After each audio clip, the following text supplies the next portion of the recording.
a mediator. Ladies and gentlemen, it is working, I tell you, 80% of the matter referred by the courts to mediators have been settled. And so, this mediation act now is to ensure that we expand it to communities.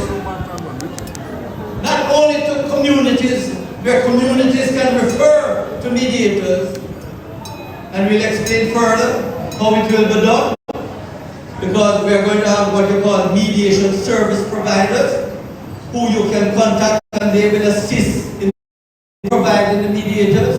But apart from that, we are going to try to expand the mediation even more in the courts. But the parties, before they go to court, can just go to a mediation or get a mediator. We can have less burden. The court is overwhelmed, and there's no need for you to spend a whole heap of money, high price like lawyer like me to come help you settle. You go to a mediation center and you get a mediator, and if you can't settle, then you go to court. But the likelihood is that if you and your partner say, let us choose a mediator, and you verbalize it. Because mediation is a win-win situation. Both parties participate. When you go to court and the judge make a decision, it's a win-lose. And the one who loses hates you forever. Hate the winner forever. So we have to try to see labor rights. And we get started to do labor rights. See if we can work with one another. Settle our arguments. Settle our conflicts. And keep Jamaica a peaceful place. And then, we want Jamaica. Once we roll out mediation and it is working, we can tell the rest of the Caribbean, tell the rest of the hemisphere, we have great mediators in Jamaica.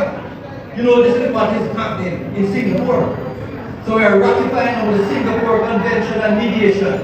Because countries, Indonesia, Australia, everywhere, they go and settle their arguments, their problems, their contractual arrangements in Singapore. And we want Jamaica to be like that. So those are some of the objectives of the Mediation Act. And labor rights, you're going to hear much more about it from me over the next month or so, because every single one of you, we're going to pay the trainers and the mediators to come and sensitize communities about mediation. We want people to be trained in mediation, so that people know the strategy, how you get people to control their anger, how you get people to say, calm down. Let us hear each side. Let us hear each side. Because it's not only one side, the other side will have something to say.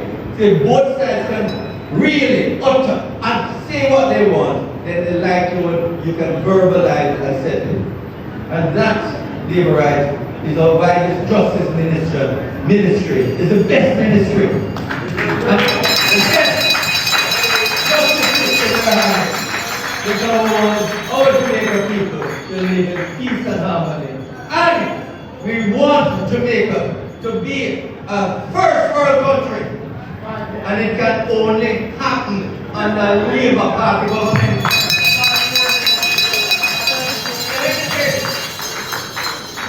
Labour rights.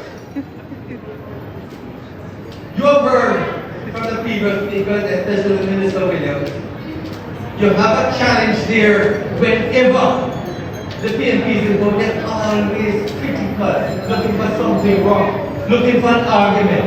You hear there are a lot of vocal people in the community. Cuss off everybody. That's not us labor rights. When you cuss them, when you cuss, you just ignore them. Don't get in any argument with it. Because we, in the Labour Party, right across Jamaica, we want to make sure that Jamaica can be a peaceful place that God meant it to be. Noticing Parliament got ahead, boarding of excitement. But we probably have easily the best justice minister ever since.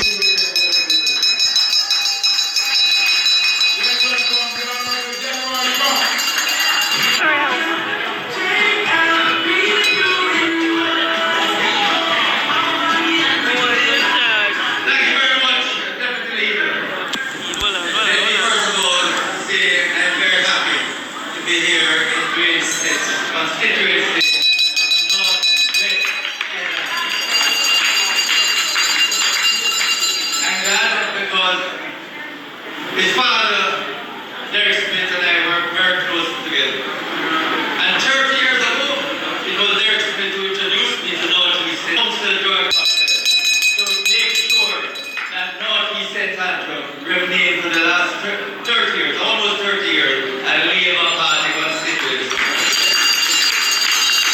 And it remained a Labour Party constituency for many more terms. I want to also thank the outgoing chairman, Wilson Ennis, my councillor, who did a fantastic job as chairman of Era Council 1. And I have no doubt that Dwayne has learned a lot from him. And Era Council 1 will continue to be the best Era Council across the island. Let me say Labour Act. You have heard the previous speakers, and the theme truth matters. We must always bear in mind. Because they have some people, some bloggers, some propagandists trying to put negative thoughts, misinformation, innuendos, everything to destroy the best government Jamaica has ever seen, the Andrew Holness-led administration.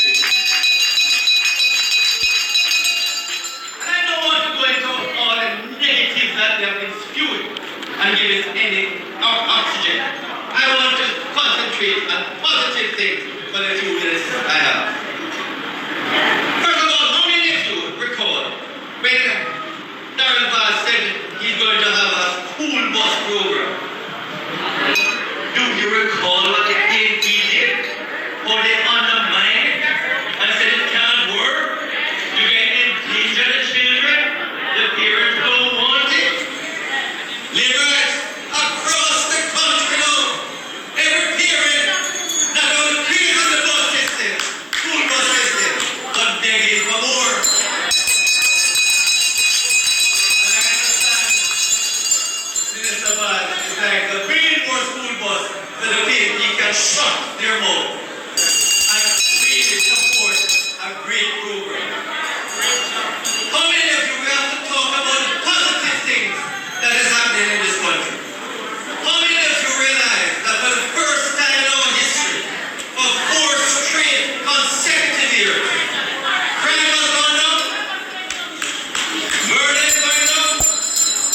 No time in our history have we ever seen where a government is able to manage and support the police so that crime is going down, murder is going down for 4 consecutive years. This administration that has given the security forces the technology, the vehicles, and the manpower. As Minister Faber Williams told you, they have moved the complement of the police force from 10,000 to 14,000. And that is why labor rights. For the last 4 years, 2023, murder went down 9%, 2024, 19%, last year 42%, and this year 21%. Labor rights is where the Ministry of Justice is coming in because we want to help the police, we want to help Jamaica to really fix their problem, resolve their disputes, settle their conflicts, because these are what are contributing to many of the violent crimes in Jamaica. So labor rights, the Minister of Justice, and let me put it this way, every level of the Jamaican society is improving in some way, as Minister Williams told you. At every level, every department. And there is no greater improvement in any sector than the Justice Ministry. The Justice Ministry is the system is now enjoying its best days ever. And I have been around for the better part of 50 years. When I used to go to court, you lock in court operation. No light, no air condition, no. When you go to the court, at least you have air condition, and it works. The place is clean. And let me tell you something. Most of these courts are close to 100 years old. So it is difficult to fix them. But we spend a lot of money trying to make sure that when a person go to court, they can get justice in an atmosphere that is decent and attractive. But one thing I can tell you, within the next 2 years, we are going to build at least 8 courts. And these courts must last for the next 100 years. So every court will be a temple of justice in every parish. When people pass there, they must see a temple of justice. How many of you passed the first one being built down St. Thomas in Moral Bay? When you see that court, you can see an attractive court. And when you fit it out during soon and open it up, if not later this year, early next year, this will be a classical court in the Jamaican system. And we are going to build 4 more, one in Westmoreland and St. Elizabeth that Hurricane Melissa damaged, and also in St. Anne and Trinidad that Hurricane Melissa also damaged. And we're going to build others. But when you think labor rights, when we came to power in 2016, the justice sector was in total crisis. The judges were threatened to go on strike. How many of you remember that I can show you people? The judges were going to take the government, the then government, to court. They were the worst paid judges in the Caribbean over the last many years.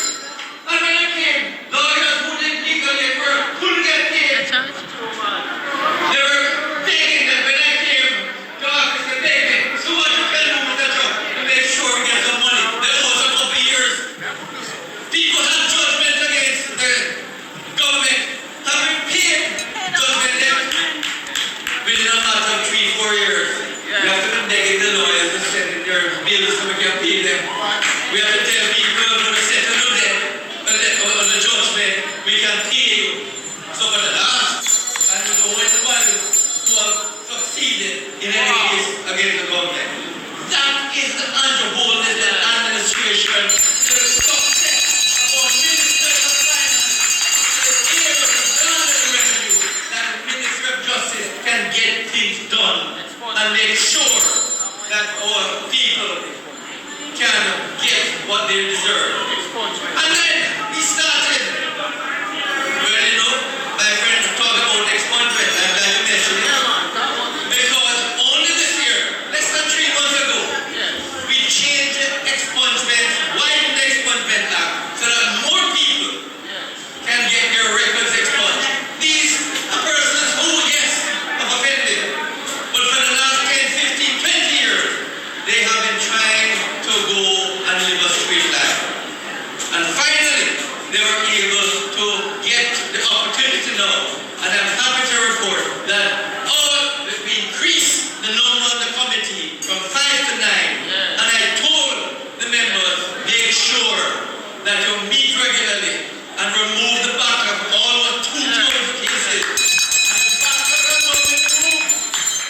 So all applications before 2026 have been dealt with.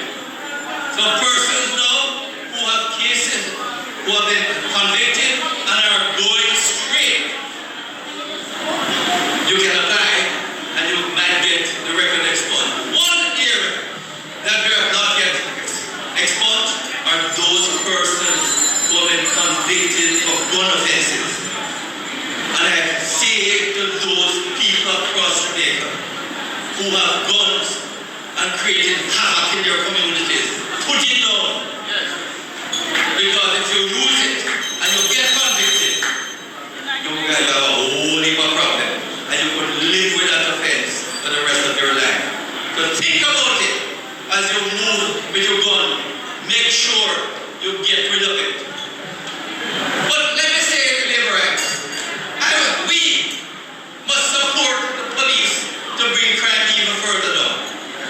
And we must work closely with the